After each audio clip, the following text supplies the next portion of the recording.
Salve, salve, gente boa! Seja bem-vindo, seja muito bem-vindo ao nosso canal. E nesse vídeo a gente vai falar a respeito do seguinte: não espere a vontade de buscar a Deus.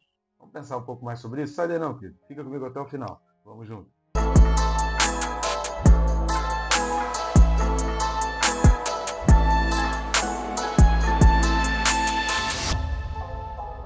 Rapidinho, antes de mais nada, não deixe de se inscrever no canal, né? Está assistindo o vídeo, mas ainda não está inscrito? É rápido e fácil.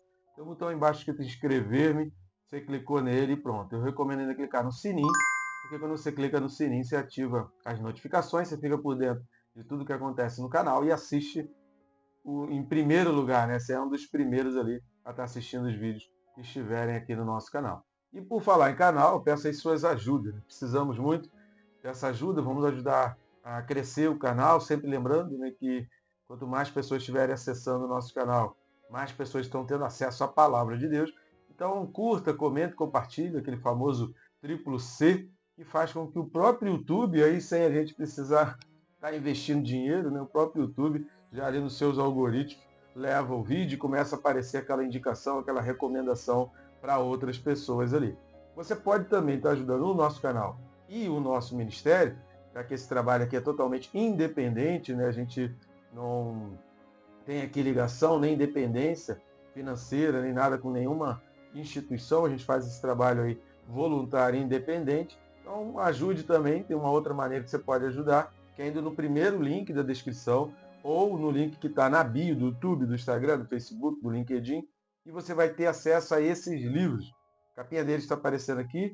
O Quem se importa com Deus é um livro muito importante. Sabe aqueles momentos que as pessoas questionam Deus, quer saber onde está Deus, ou por que Deus permitiu determinada tragédia, aquela tristeza acontecer? Esse livro vai ajudar bastante.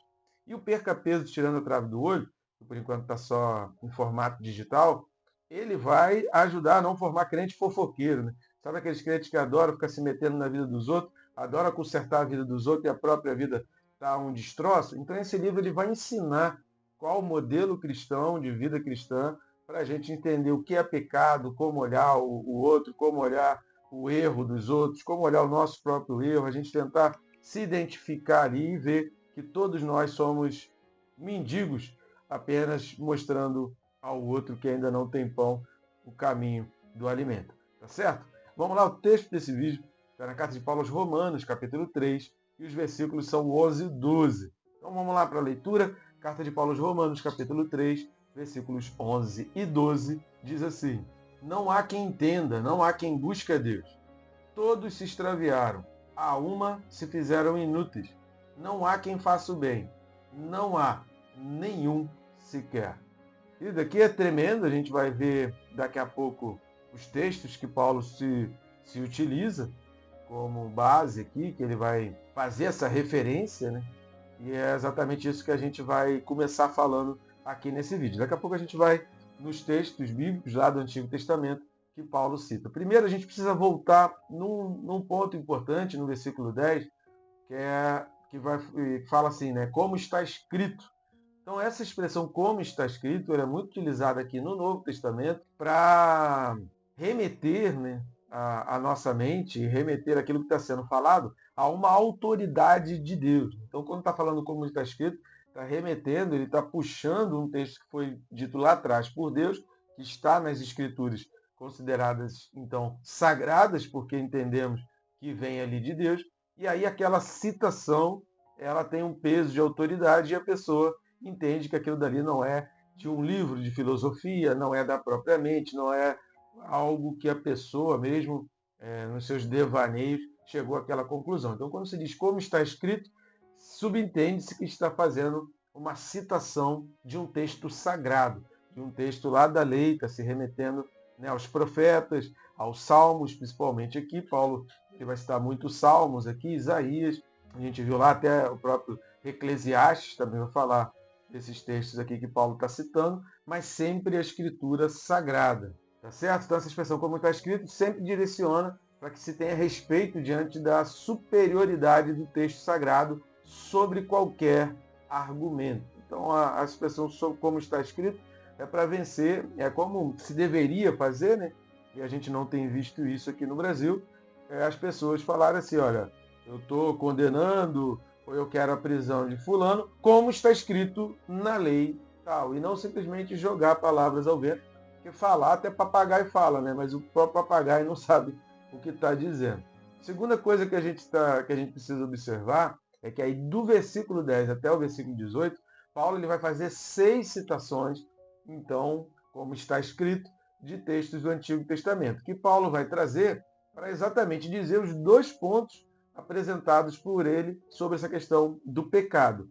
Nós falamos sobre isso no vídeo anterior. Se você não assistiu, assista o vídeo anterior que a gente apresentou os 2 pontos. E esses versículos do 10 ao 18, Paulo vai trazer aqui exatamente essa base legal, vamos dizer assim, né? Entendendo aí como se nós fôssemos advogados, entender a base legal para o crime, entender a base legal daquilo que ele argumentou desde o capítulo 2 que ele vem trazendo. Então são 6 citações que Paulo vai trazer aí até o versículo 18, que vai falar sobre o pecado e que não são argumentos dele. Ele vai dizer assim, é um veredito, isso é um veredito das Escrituras.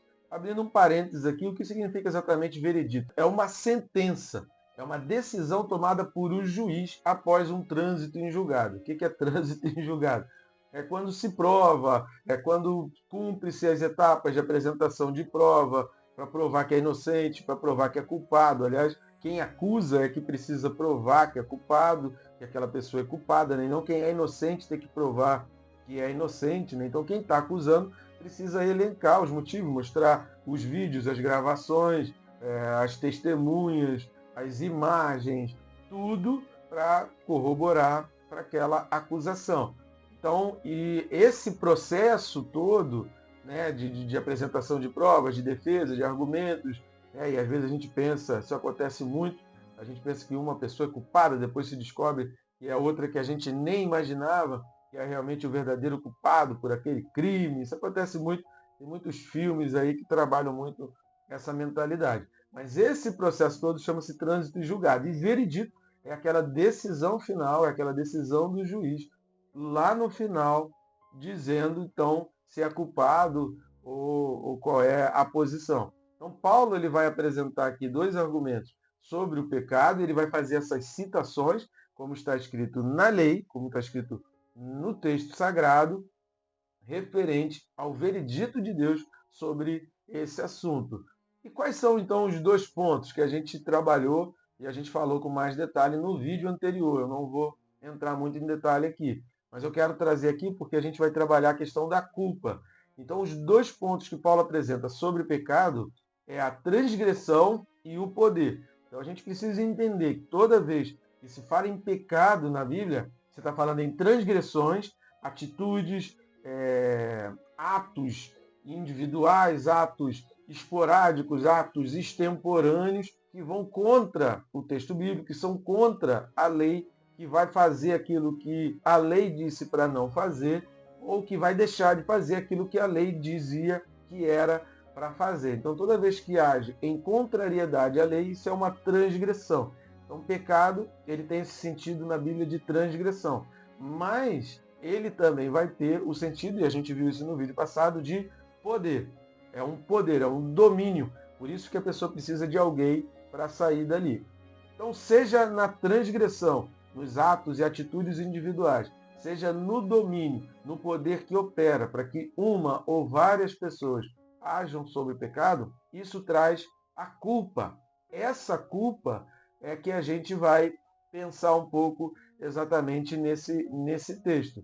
Então, a transgressão traz uma culpa e o poder ele vai trazer exatamente a culpa universal. E a gente então precisa entender aqui que os textos bíblicos, de um modo geral, e principalmente esses textos citados por Paulo, eles vão trazer a universalidade do reino do pecado e a consequente perversão e condenação de toda a humanidade. Então, esses conceitos aqui eles vão trazer que o conceito de pecado ele é universal. E a gente precisa entender essa universalidade do pecado, porque não há exceções, não há exclusões.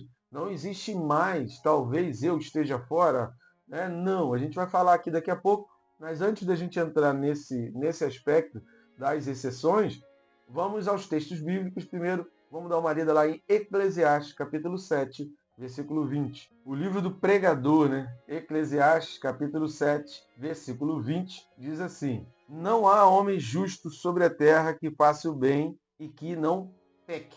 Ou seja, o poder aqui está falando que não peque, que não cometa atitudes. Então está falando da transgressão, da individualidade. Mas quando ele diz que não há homem no mundo, ele está dizendo que essas atitudes, na realidade, elas são decorrentes de um poder que opera sobre o mundo. Elas são decorrentes de um poder, né, de uma ação que está sobre todo o mundo e que a pessoa precisa sair dali, ela precisa se libertar dali para que ela deixe de cometer as atitudes. Então, mantendo-se no teu universo, no teu mundo, nos teus ambientes, nas companhias que frequenta, a pessoa não vai se libertar do pecado. É preciso que ela saia dali, que ela mude de ambiente, que ela entregue o domínio. Lembra que a gente falou muito sobre isso em vários vídeos passados, também na Carta aos Hebreus. E o que é a conversão? É você trocar a gestão. Então, antes a tua vida era gerida, era direcionada, era guiada pela tua carne, pelas tuas vontades, e por que que isso traz um prazer, e por que que Jesus vai dizer que essa porta é larga e muitas pessoas estão indo por esse caminho? Porque há um poder sobre o mundo jaz no maligno, está morrendo, está caminhando, jaz é de jazigo, né, de morte, o mundo jaz, o mundo está morrendo no maligno, porque ele está seguindo esse curso, seguindo esse domínio, seguindo esse poder. É preciso puxar essa pessoa dali, fazer uma troca de gestão e agora a vida da pessoa ela é gerida, direcionada, guiada por Jesus como seu Senhor. É por isso que a gente precisa reconhecer Jesus como nosso Salvador, aquele que morreu por nós, pelos nossos pecados, para eliminar a culpa. Quando você aceita Jesus como Salvador, ele limpa você da culpa, a culpa não é só sua, o mundo está debaixo desse pecado, mas agora você precisa fazer uma troca de gestão, você precisa reconhecer Jesus como seu Senhor e a tua direção, o que você vai caminhar, os teus passos, passam a ser guiados por Jesus, pela palavra, dentro da orientação. Não tem como ser guiado por Jesus e agir contra a palavra de Deus, porque Jesus ele é o verbo. Se ele é o verbo, ele é a palavra. Então não tem como ser de Jesus e ser contra a palavra. É difícil. Então, ser guiado por Jesus é ser guiado pela palavra de Deus. Vamos a mais um texto. Salmo capítulo 14, versículos de 1 a 3. Livro dos Salmos, capítulo 14, versículos de 1 a 3, diz assim: diz o insensato no seu coração, não há Deus. Corrompem-se e praticam abominação. Já não há quem faça o bem. Do céu olha o Senhor para os filhos dos homens, para ver se há quem entenda e se há quem busque a Deus. Todos se extraviaram e juntamente se corromperam. Não há quem faça o bem. Não há nenhum sequer. Já deu para entender o não há quem faça, né? Pelo amor de Deus, né? Se a gente não consegue entender, não há quem faça, não há um sequer. Qual o significado disso? E a gente achar que a gente está fora disso, e a gente achar que a gente está acima disso, pelo amor de Deus, a gente precisa voltar lá para a Tia Teté e aprender um pouco mais sobre interpretação, né? Então vamos lá para o Salmo capítulo 53, versículos de 1 a 4. Salmo 53, versículos de 1 a 4, diz assim: diz o insensato no seu coração, não há Deus, corrompem-se e praticam iniquidade. Já não há quem faça o bem. Do céu, olha Deus para os filhos dos homens, para ver se há quem entenda, se há quem busque a Deus. Todos se extraviaram e juntamente se corromperam. Não há quem faça o bem, não há nenhum sequer. Acaso não entendem os obreiros da iniquidade? Esses que devoram meu povo como quem come pão, eles não invocam a Deus. Acaso não entendem? Então, será que está muito difícil da gente entender e compreender isso? Então, a gente precisa ter essa compreensão do pecado, não só como transgressões, como atitude, mas como um poder, um domínio que está sobre todos e dentro desse todos não há exceção. E aí a gente entra nesse aspecto do versículo 12, que faz parte dessas citações maiores que a gente fez aqui, principalmente do Salmo 14 e do Salmo 53, onde diz que todos se extraviaram, a umas fizeram inúteis, não há quem faça o bem, não há nenhum sequer. Todos aqui indica duas coisas, pelo menos. Você pode até extrair outras coisas e Deus ministrar no teu coração alguma outra coisa. Mas, no mínimo, essa palavra todos e qualquer coisa que você venha além desses 2 pontos não podem ser contrários a esses 2 pontos, porque senão você está indo de encontro ao contexto, ao que Paulo está falando e às citações do Antigo Testamento.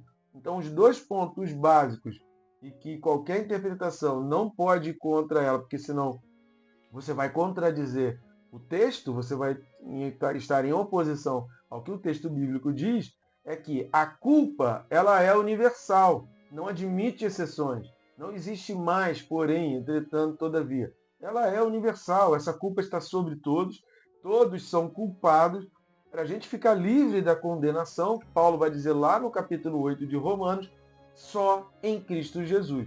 Só não há condenação para quem está em Cristo Jesus. Como diz lá o Salmo 91, é aquele que habita. Habitar não é fazer uma visita de vez em quando. É fazer, não, aqui agora eu vou morar, eu vou residir aqui. Então faz como Mefibosete. Eu saio lá da terra de onde eu estava, lá de Lodebar, e agora eu vou morar em Jerusalém, porque eu quero comer da mesa do rei todos os dias. E Lodebar fica muito distante, Lodebar me aprisionava, eu quero morar em Jerusalém. É isso que você precisa dizer. Eu quero morar na Cidade Santa, não vou habitar junto com aquela maldade, não vou compactuar com o mal que eu fazia antes, não vou viver na vida que eu vivia antes, eu vou me desprender, eu vou estancar toda a ligação, todo o cordão umbilical que eu tinha ali com o pecado e eu vou viver na Cidade Santa. Isso é habitar, é aquele que habita no esconderijo do Altíssimo, como diz lá o Salmo 91. Só assim a gente se livra desse poder do pecado. E a segunda coisa que esse todos aqui indica é que o pecado ele está no caráter humano. E aí eu vou ler um trecho da enciclopédia Barclay, que ela vai dizer o seguinte: o pecado no caráter humano. Não há ninguém que entenda, não há ninguém que busque a Deus. Todos se extraviaram e juntamente se fizeram inúteis. Não há quem faça o bem, não há nenhum só. Esta é uma citação de Salmos 14, de 1 a 3, e Salmo 53, de 1 a 4. Godet observa que isto se aplica ao caráter moral do homem, enquanto ele permanece além da influência da ação divina. Fora da graça divina, não existe a compreensão de Deus. Não existe a busca a Deus. Não há nenhuma bondade. O homem em si mesmo, separado da obra de Deus na sua graça, como diz Paulo em Filipenses 2,13, está totalmente cego, desamparado e corrompido. Repetindo, o homem em si mesmo, separado da obra de Deus na sua graça, na graça de Deus, está totalmente cego, desamparado e corrompido. Isto é o que os teólogos querem dizer com a doutrina da completa depravação. Então, isso que a gente está falando aqui, dessa universalidade do pecado, desse poder da culpa que opera, traz peso, é um fardo sobre a vida das pessoas, e desse poder dominador do pecado que faz as pessoas caírem, que faz as pessoas cometerem atitudes e fazerem coisas contrárias à palavra de Deus, a gente chama de depravação total, né, ou completa depravação. Você pode pesquisar aí no YouTube e você vai ter vários teólogos falando sobre isso. Mas isso é um ponto importantíssimo. Por quê?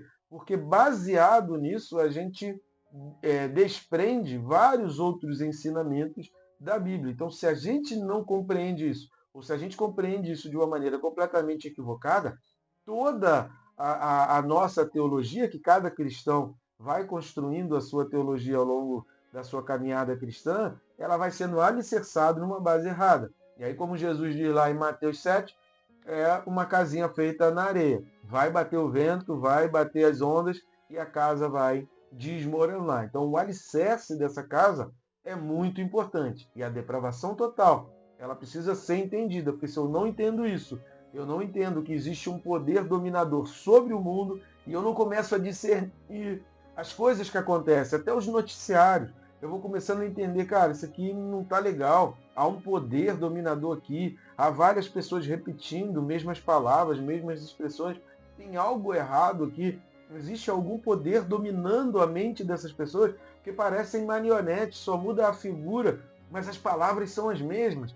Então a gente viu isso na pandemia, a gente está vendo isso agora no Brasil, sabe? Frases que estão sendo repetidas, sabe, por âncoras de jornal, por comentaristas de determinadas televisões, por pessoas que são juízes, por políticos, repetindo a mesma frase, tem que acender o sinal de alerta e falar, opa, peraí, existe um dominador para isso daqui e tem que existir uma contraposição, tem que existir uma outra coisa. Se eu não estou enxergando, eu vou pedir a Deus. Então, se a gente não entende que o pecado é esse domínio, eu não consigo ter esse discernimento espiritual para ver que eu estou indo por um caminho errado, para ver que eu estou fazendo uma coisa errada. Então a gente precisa estar ligado nisso e a gente precisa ter esse entendimento. A última coisa para a gente terminar é puxando o título desse vídeo. Se não há exceção, se todos nós estamos debaixo desse poder, por que você vai esperar ter uma vontade para servir a Deus? Por que você vai esperar ir à casa de Deus com vontade? Ah, não, no dia que eu acordar, hoje eu vou para a casa de Deus. Aí vai. Ah, hoje eu estou feliz e eu vou fazer a obra de Deus. Aí vai.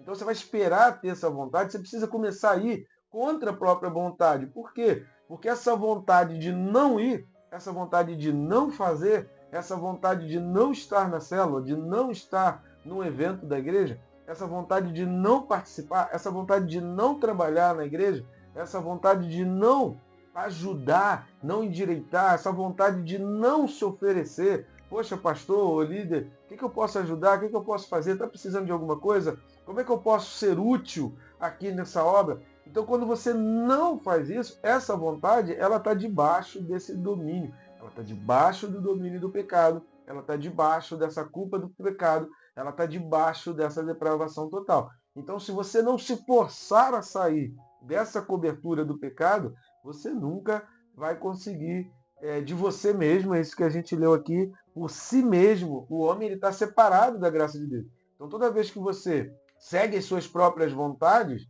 você não fez a troca de gestão, porque a troca de gestão é você fazer a vontade de Deus. Davi, ele disse certa vez para você, eu não quero dar para Deus sacrifício que não me custe nada. Então, se não está custando nada, você está entregando para Deus o que sobra, você está entregando para Deus os restos, você está entregando para Deus só quando tem vontade, você só faz para Deus quando tem vontade, ou quando eu quero, ou quando dá, não deu, não se esforçou para dar, não fez o menor sacrifício para que aquilo acontecesse. Alguma coisa está errada aí. A troca de gestão, ela não aconteceu. Jesus não é o Senhor da vida dessa pessoa. Pense nisso, querido. Reflita antes de ficar com raiva de mim. Eu sei que, de repente, aí você está muito irritado comigo, né? Mas antes de você ficar com raiva de mim, reflita nisso. Leia os textos bíblicos, leia os textos que eu citei aqui. Alguns eu li, outros eu só mencionei. A respeito de Filipenses 2,13.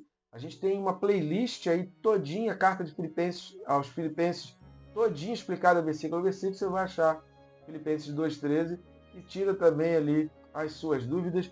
Medite nisso, reflita, faça a troca de gestão e faça a vontade de Deus, ainda que não seja muito da tua própria vontade. Tá bom, gente boa? Te espero no próximo vídeo. Fica irritado comigo, não. Me espera aí no próximo vídeo que a gente vai estar junto aí em nome de Jesus. E que Deus te abençoe, querido, rica e abundantemente.